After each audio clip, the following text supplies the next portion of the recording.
ఇదొకటి టిష్యూ శారీ అండి, నేరేడుకాయ కలర్ అంటారు కదా, ఆ కలర్లో టిష్యూ శారీ.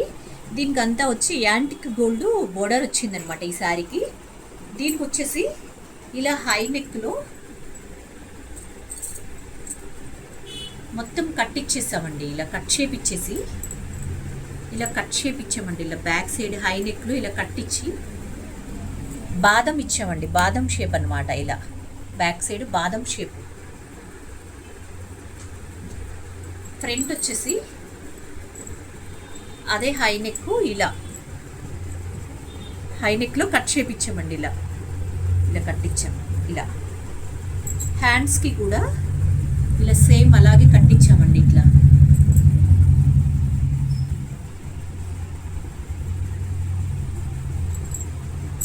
అనుకున్న వాళ్ళకి ఈ టైప్ ప్యాటర్న్స్ బాగా సెట్ అవుతాయి అన్నమాట. ఇది